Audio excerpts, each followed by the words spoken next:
Hello दोस्तों, मैं हूं पांडे सर के प्लेटफॉर्म से कपिश पांडे। आप सबके लिए पीजीटी इकोनॉमिक्स से रिलेटेड जितने भी एग्जाम हैं आपके, चाहे वो डीएसएस भी हो, यूपी पीजीटी हो, यूपी टीजीटी हो, झारखंड पीजीटी, झारखंड टीजीटी, या बिहार से रिलेटेड जितने भी 6 से लेकर 12 तक या 10 तक जो भी इकोनॉमिक्स से रिलेटेड एग्जाम है, ये अधिकतर आपके एग्जाम में पूछे जाते हैं। आपका यहाँ तक कि यूजीसी लेवल पर भी ये क्वेश्चन आते हैं। ठीक है दोस्तों, इसमें क्या रखा है कि ब्याज निर्धारण के आधुनिक सिद्धांत की व्याख्या की गई है। आईएस वक्र के द्वारा, एलएम वक्र के द्वारा, या आईएस एलएम वक्र दोनों के द्वारा, या इनमें से कोई नहीं। तो दोस्तों, जब भी हम इंटरेस्ट डिसाइड करते हैं, यानी कि जब डिटरमाइन करते हैं, आधुनिक सिद्धांत जो है वो हमारे जो थे हिक्स और हैशर ने दिए थे। Hicks and Heckscher Heckscher Heckscher.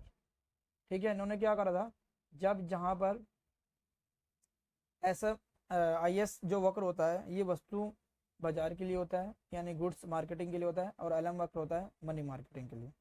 ठीक है, इसमें क्या होता है कि जहां पर ये हमारा एलएम वक्र होता है, यानी एक तरीके से सप्लाई वाला कर्व होता है, और ये आईएस हमारा डिमांड वक्र के लिए होता है।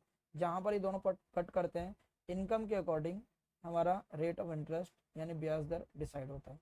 समझ पाए? तो इसका ऑप्शन मिल भी क्या होगा दोस्तों, दोनों ही होंगे, थर्ड ऑप्शन आएगा इसका। ठीक है, अगले क्वेश्चन की तरफ चलते हैं। कैला रिकार्डो के लागान सिद्धांत के अनुसार लागान की उत्पत्ति का कारण है भूमि की उर्वरता, भूमि की कमी, भूमि की उर्वरता के बीच अंतर, भूमि की आपूर्ति की स्थिरता। तो इसका दोस्तों ऑप्शन क्या होगा, थर्ड होगा कि भूमि की उर्वरता के बीच अंतर होता है, क्योंकि ये रिकार्डो ने बताया था, रिकार्डो ने बोला था कि लागान की जो उत्पत्ति है दो कारणों से होती है, एक भूमि की सीमितता के कारण और दूसरा भूमि की उर्वरता में अंतर। ठीक है, ध्यान रखना, भूमि की उर्वरता और भूमि की सीमितता के अंतर होता है दोनों में।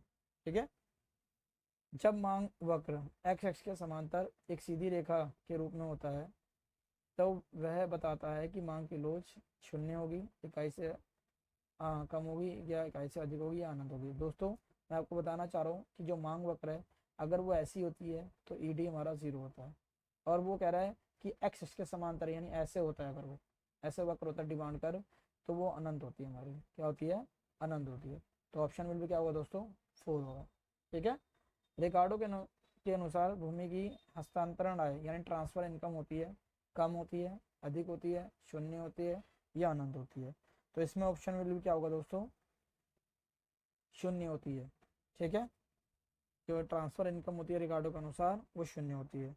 क्या रखा है, आईडीबीआई किसके द्वारा, किसके स्वामित्व के कार्य कर रहा है, भारत सरकार का, या रिजर्व बैंक ऑफ इंडिया का, या राष्ट्रीय स्टॉक एक्सचेंज का, या फिक्की का। तो ये दोस्तों इंडियन गवर्नमेंट का ये आईडीबीआई हमारा स्वामित्व है, यानी मालिक है एक तरीके से, जो हमें लोन प्रोवाइड करता है और भारत सरकार के लिए बहुत ही मददगार साबित होता है। ठीक है, अगले क्वेश्चन की तरफ चलते हैं।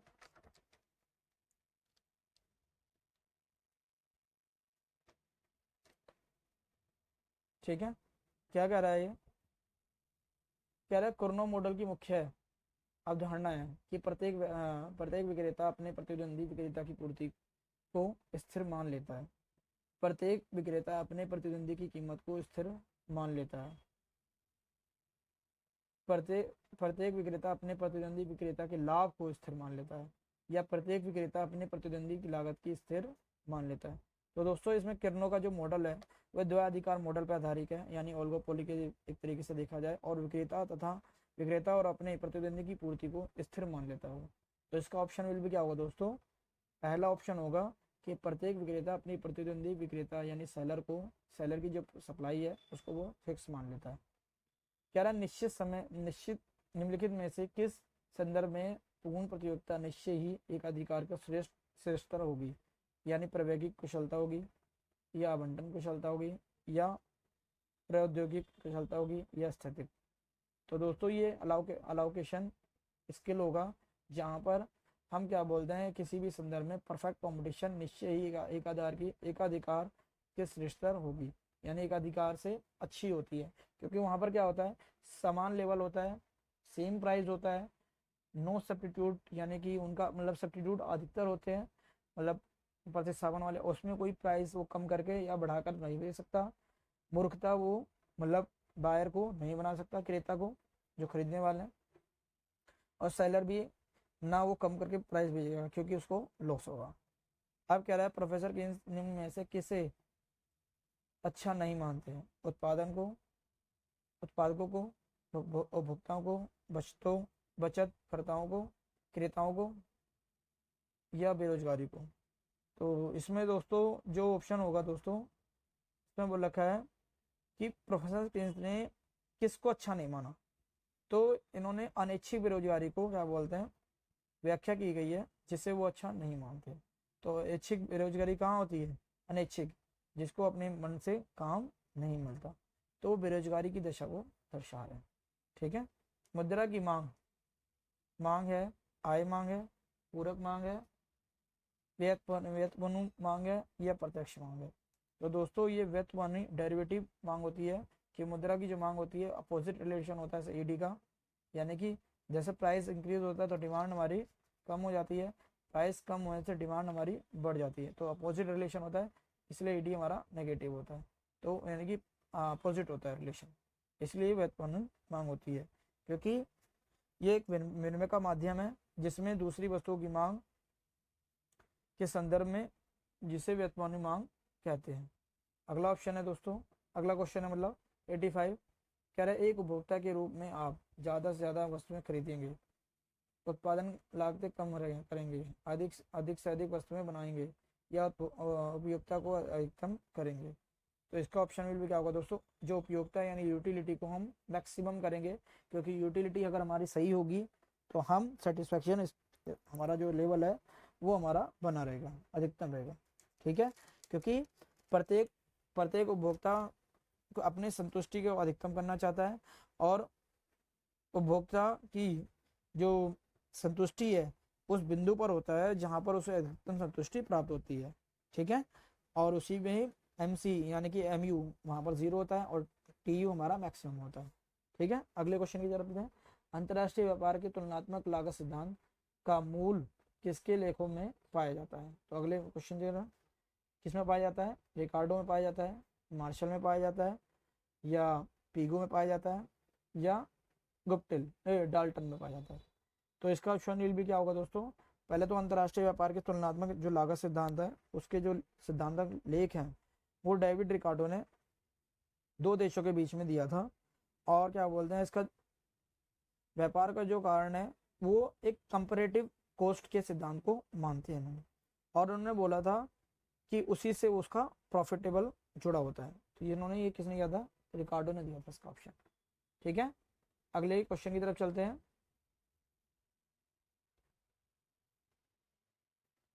क्रय शक्ति क्षमता यानी परचेजिंग पावर इक्विटी सिद्धांत का प्रतिपादन किया डेविड रिकार्डो ने, ए मार्शल ने, जी कैसल ने, या वाइनर ने।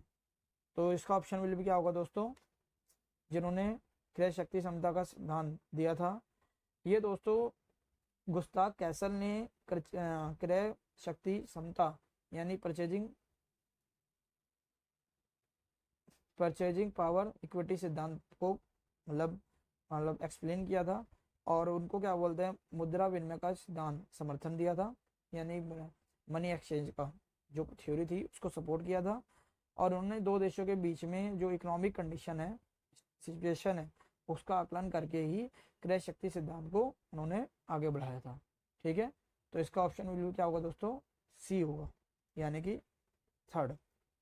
अब अंतर्राष्ट्रीय व्यापार के आधुनिक सिद्धांत का श्रेय दिया जाता है पॉलिन को दिया जाता है, रिकार्डो को दिया जाता है, PT एल्सवर्थ को दिया जाता है, या जी वाइनर थे। तो इन्होंने जो ऑप्शन दिया था यानी कि अंतर्राष्ट्रीय व्यापार के आधुनिक सिद्धांत यानी मॉनेटाइजेशन थ्योरी, वो ओलिन को जाती है, जिन्होंने ओलिन ने इसे बताया था। नाबार्ड की स्थापना आप जानते हैं 1982 में हुई थी। ठीक है। कौन सा एक स्रोत सरकार के राजस्व का स्रोत नहीं माना जाता? कर को नहीं माना जाता, या सार्वजनिक उद्यमों की आधिक्य को नहीं जाता, या अंतरण भुगतान को नहीं जाना जाता, या आंतरिक ऋणों और जमाओं का संग्रहण है। तो इसका ऑप्शन विल भी क्या होगा दोस्तों, जितने भी देश में आंतरिक यानी इंटरनल लोन है या डिपॉजिट है उससे संबंधित जितने भी कैपिटल रिसिप्ट हैं वो हमारा सरकार के राजस्व का स्रोत नहीं माना जाता। तो इसका ऑप्शन बिल्कुल क्या होगा दोस्तों, 4 होगा। आगे आइसो सम उत्पाद आई एंड फ्रेंड्स जो प्रोडक्शन है, यानी कि सम उत्पाद वक्र का ढलान मापता है। आईसी वक्र जिसे हम बोलते हैं, ये आईसी वक्र होता है इस तरह से, और ये ऐसे हमारा चलता रहता है इसमें। ठीक है, इसका ढलान मापता है, यह प्रतिस्थापन की सीमांत दर को नापता है। पैमाने के प्रतिफल, ये बिल्कुल गलत है, घटते प्रतिफल नहीं, सीमांत, ये पहले ही ऑप्शन होगा इसमें कि ये प्रतिस्थापन सीमांत दर को नापता है। ठीक है, क्योंकि जैसे जैसे एक कम हो रहा है तो दूसरा इंक्रीज हो रहा है, यानी जिस रेट से बढ़ रहा है जिस हिसाब से कम हो रहा है, यानी कम हो रहा है हमारा और ये हमारा बढ़ रहा है। ऐसे अगर हम पॉजिटिव यहाँ देखें, ये कम हो रहा है तो ये बढ़ रहा है। ठीक है, अब कह रहा है अगला क्वेश्चन, कह रहा है कुल उपयोगिता अधिकतम होती है जब, जाहिर सी बात है दोस्तों, मैं आपको बता चुका हूँ, टी यू हमारा मैक्सिमम को होता है जब एम यू हमारा नीचे ऐसे जा रहा होता है और टी यू इधर की तरफ मैक्सिमम हो रहा होता है यहाँ पर, यानी ये मैक्सिमम और यहाँ पर ये 0 होता है। ठीक है, तो टी यू हमारा मैक्सिमम होगा, सीमांत उपयोगिता हमारी 0 होगी जब होगा, या दूसरा तीसरा ऑप्शन है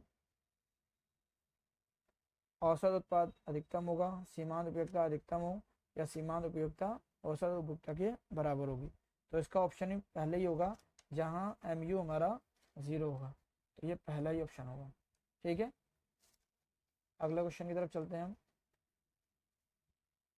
क्या कह रहा है कि आयताकार अतिपरवलय वक्र की लोच बराबर है, एक है, एक से कम है, एक से ज़्यादा है, या इनमें से कोई नहीं। तो इसके में दोस्तों क्या है, ये 1 के बराबर होती है। ठीक है, अगला क्वेश्चन है सीमांत उपयोगिता जिस सूत्र में ज्ञात किया जा सकता है उसे बताइए। T U N minus N minus one, ये होता है या ये होगा, या ये सब ऐड होगा, या ये होगा। तो इसमें ऑप्शन बिल भी क्या होगा दोस्तों, पहले ही होगा, मैं आपको बता चुका था पिछली क्लास में भी, एम यू बराबर टी यू एन माइनस में T U N minus one. अगली जो एक्स्ट्रा हम यूनिट को प्रोड्यूस करते हैं उसमें से ही माइनस किया जाता है। मांग की लोच इकाई के बराबर होगी जब सीमांत आय होगी धनात्मक होगी, शून्य होगी, ऋणात्मक होगी, या अनिर्धारण यानी अनडिटरमाइंड होगी।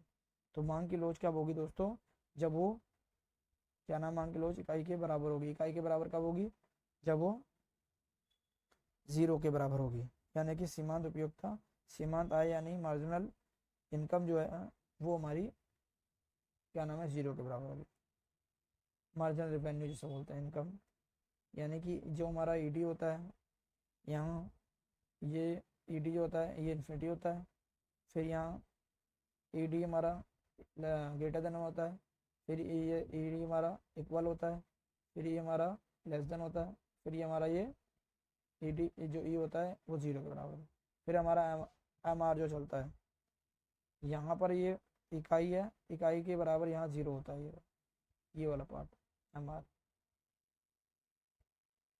इसीलिए यहाँ पर जब इकाई जब के बराबर होता है तब वो 0 होता है। ठीक है, इसमें 2-3 क्वेश्चन और बन सकते हैं कि अगर एम आर हमारा अगर मांग की लोच इकाई से अधिक है तो एम आर वक्र क्या होगा, यानी कि नीचे की तरफ और कम होगा, यानी कि कम होगा। ठीक है, इकाई से कम होगा। अगर मैं कह रहा हूँ कि मांग की लोच अनंत है तो जाहिर सी बात है एम आर हमारा 0 होगा, यानी कि सीमांत आय मतलब 0 नहीं, मतलब वो लेस देन 1 होगा, ये लिख सकते हैं। और जब मांग की लोच इकाई से कम होगी तो ये एम आर हमारा ज़्यादा होगा, नेगेटिव की साइड में जाएगा, ऋणात्मक। तो ऑप्शन विल भी क्या होगा दोस्तों, सेकंड। यार भारत का सबसे बड़ा राष्ट्रीयकृत व्यापारिक बैंक है reserve bank of India, central bank of India, state bank of India, या बैंक ऑफ इंडिया। तो इसमें ऑप्शन जो आएगा दोस्तों, भारत का जो सबसे बड़ा राष्ट्रीयकृत बैंक है एसबीआई था। ठीक है, जिसको मतलब स्टेट बैंक ऑफ इंडिया को यानी इंपीरियल बैंक, ये इसमें कमर्शियल बैंक में चेंजेस किया गया था। इसका थर्ड ऑप्शन आएगा, निम्न कारणों में से किसी एक का प्रभाव मुद्रा प्रचालन के वेग को प्रभावित नहीं करता। मुद्रा की मात्रा, व्यापारिक फर्मों की बिक्री हेतु लागतें, ऋण सुविधाएं, या व्यापारिक परिस्थितियाँ। तो इसमें दोस्तों 97 है, इसमें जो क्वेश्चन है इसमें क्या रखा है कि क्या बोलते हैं, जितने भी चीज़ें हमारे जो प्रभाव मुद्रा प्रचलन है उसको जो प्रभावित नहीं करता, तो ये व्यापारिक बैंक की जो स्थितियां होती हैं, परिस्थितियां होती हैं, उनको वो प्रभावित नहीं करता। ठीक है। अगला क्वेश्चन है, भारतीय रिजर्व बैंक द्वारा नोट निर्गमन यानी नोट इशू करने की किस पद्धति का अनुसरण किया जाता है? तो ऑप्शन देखते हैं दोस्तों, क्या आता है इसका। कह रहा है अनुपातिक कोष की पद्धति, न्यूनतम कोष की पद्धति, न्यूनतम विश्व विश्वसर्जित पद्धति, या अधिकतम विश्वसर्जित पद्धति। तो इसको दोस्तों हमारा जो ऑप्शन आएगा, जो हमारा नोट इशू करने का जो था, ये 1956 में न्यूनतम कोष पद्धति अपनाई गई थी। 1956 में न्यूनतम कोष पद्धति को अपनाया गया था, मिनिमम फंड सिस्टम को, जो 1956 में आया था आरबीआई के द्वारा। ठीक है। कह रहा है जिस ब्याज दर पर भारतीय रिजर्व बैंक वाणिज्य बैंक को अल्पकालीन यानी शॉर्ट टर्म के लिए लोन देती है, मैंने अभी आपको बताया था कि जब आरबीआई कमर्शियल बैंक को शॉर्ट टर्म के लिए लोन देती है तो उसे हम रेपो रेट कहते हैं, और जब लॉन्ग टर्म के लिए देती है तो बैंक रेट कहते हैं। ध्यान रखना चीज़ को, ऋण देती है उसे कहा जाता है, क्या कहता है, बैंक रेट नहीं कहा जाता, वो लॉन्ग टर्म के लिए होता है, और रेपो रेट उसे बोला जाता है। दूसरा ऑप्शन है। और थर्ड में विपरीत रेपो रेट यानी रिवर्स रेपो रेट। ये रिवर्स रेपो का रेट कब होता है, जब